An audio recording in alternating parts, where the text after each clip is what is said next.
5 साल के लिए बढ़ाया प्रतिबंध।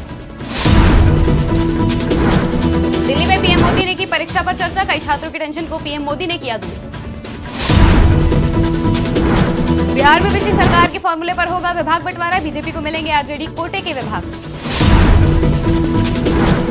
बिहार में हुई भारत जोड़ो न्याय यात्रा की एंट्री, राहुल ने भाजपा पर जमकर साधा निशाना। ईडी के सामने पेश हुए लालू प्रसाद यादव, बेटी मीसा ने कहा कल सरकार बदली, आज पूछताछ के लिए बुलाया। नमस्कार, स्वागत है आपका आज की खबर में। मैं हूं आपके साथ महिमा शर्मा। रुक करते हैं देश की बड़ी खबरों की ओर। प्रधानमंत्री नरेंद्र मोदी ने परीक्षा पर चर्चा में देश भर के छात्रों, अभिभावकों और शिक्षकों से बातचीत की। करीब पौने 2 घंटे तक पीएम सर की मेगा क्लास में बच्चों को परीक्षा में बेहतर प्रदर्शन से लेकर बेहतर नागरिक बनने के गुरु मिले।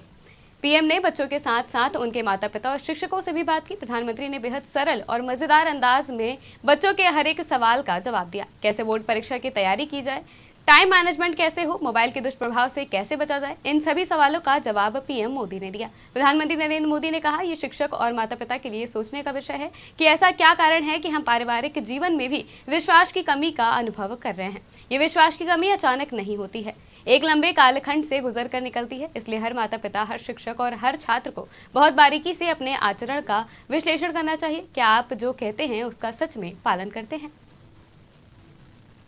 बिहार में भारतीय जनता पार्टी के लोकसभा चुनाव अभियान की शुरुआत 4 फरवरी से हो सकती है। प्रधानमंत्री नरेंद्र मोदी 4 फरवरी को बिहार के बेतिया और झारखंड के धनबाद में रैली करेंगे। इस दौरान वो कई सरकारी योजनाओं का शिलान्यास और उद्घाटन भी करेंगे। रिपोर्ट्स के मुताबिक पीएम मोदी 4 फरवरी को सुबह 10:30 बजे झारखंड के धनबाद जाएंगे, जहां सिंदरी में खाद कारखाने का शुभारंभ करेंगे। इसके अलावा कई सरकारी योजनाओं का शिलान्यास और उद्घाटन भी करेंगे। इसके बाद दोपहर करीब 1:30 बजे बिहार के बेतिया जाएंगे। बेतिया में पीएम मोदी करीब 20,000 करोड़ रुपए की विकास परियोजनाओं का शिलान्यास और उद्घाटन करेंगे। बेतिया में प्रधानमंत्री मोदी मुख्यमंत्री नीतीश कुमार के साथ मंच भी साझा करेंगे। ऐसा पहली बार होगा जब नीतीश महागठबंधन से अलग होने और एनडीए में शामिल होने के बाद पीएम मोदी के साथ मंच साझा करेंगे। बिहार में बीते एक हफ्ते से मचे सियासी उथल पुथल के बीच आज फिर से एक बार एनडीए की सरकार बन गई है। नीतीश कुमार ने 9वीं बार बिहार के मुख्यमंत्री पद की शपथ ले ली है। वहीं उनके साथ 8 अन्य विधायकों को भी मंत्री पद की शपथ दिलाई गई है। वहीं इस बीच इन मंत्रियों के बीच विभागों का बंटवारे और कैबिनेट विस्तार को लेकर भी चर्चा तेज हो गई है। मीडिया रिपोर्ट्स के अनुसार मंत्रियों के विभागों से जुड़ी जो बड़ी जानकारियां सामने आ रही हैं, उसके मुताबिक बिहार में विभाग का बंटवारा पिछली सरकार के फॉर्मूले पर ही हो सकता है। जानकारी के अनुसार जेडीयू और बीजेपी कोटे के मंत्रियों के बीच विभाग जेडीयू और आरजेडी की पिछली सरकार के अनुसार दिए जाने की खबर मिल रही है। यानी कि महागठबंधन की सरकार में जो विभाग जेडीयू के पास था, इसी बार भी उनमें से अधिकांश विभाग जेडीयू के पास रहने की खबर है। वहीं आरजेडी कोटे वाले सारे विभागों पर बीजेपी के चेहरे नजर आ सकते हैं।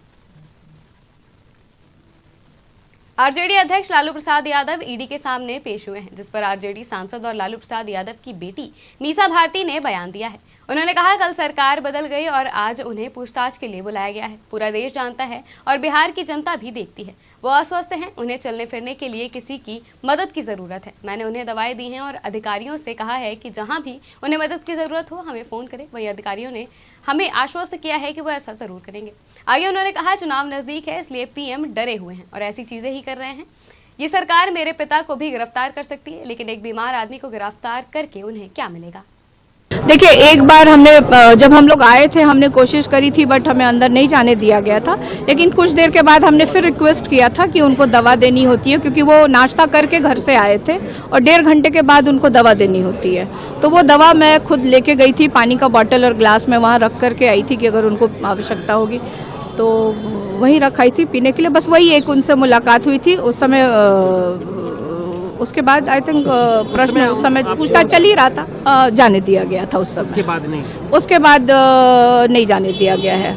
खाना भी भिजवा दिया हमने, खाया नहीं खाया, क्योंकि वो कभी भी खुद से खाना नहीं खाते हैं। जब आएंगे तभी पता चल पाएगा कि अंदर क्या था, कैसे था। कोई तैयार नहीं है, कोई भी ईडी का अफसर बात करने के लिए तैयार नहीं है। अब इंटेंशन तो देश के लोग समझ रहे होंगे कि उनका इंटेंशन क्या है। देखिए, बिहार की राजनीति में हुए बड़े उलटफेर के बीच सोमवार को कांग्रेस की भारत जोड़ो यात्रा राज्य में प्रवेश कर गई। इस दौरान किशनगंज में एक जनसभा को संबोधित करते हुए कांग्रेस सांसद राहुल गांधी ने केंद्र पर जमकर निशाना साधा है। उन्होंने बीजेपी और आरएसएस पर देश में हिंसा और नफरत फैलाने का आरोप लगाया है। राहुल गांधी ने कहा, कई लोगों ने मुझसे पूछा कि इस यात्रा का उद्देश्य क्या है, तो हमने उन्हें बताया कि आरएसएस बीजेपी की विचारधारा ने नफरत फैलाई है। एक धर्म दूसरे धर्म से लड़ रहा है, इसलिए हमने नफरत के बाजार में मोहब्बत की दुकान खोली है। इस यात्रा का देश की राजनीति पर खासा असर पड़ा। हमने एक नई दृष्टि विचारधारा दी और वो है मोहब्बत। और बहुत सारे लोगों ने रास्ते पर हमें पूछा, इस यात्रा का लक्ष्य क्या है और इस यात्रा को आप पैदल क्यों कर रहे हो।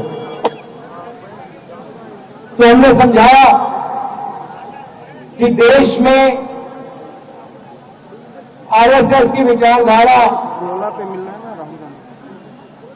बीजेपी की विचारधारा ने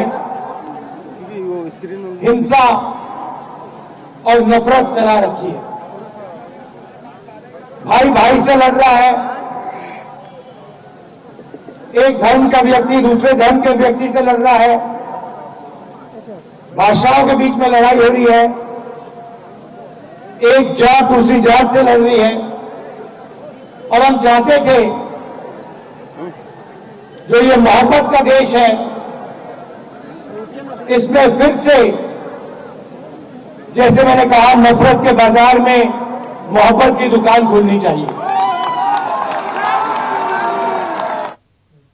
देश की बड़ी खबरों में फिलहाल इतना ही। देश और दुनिया की तमाम खबरों के लिए देखते रहिए आज की खबर।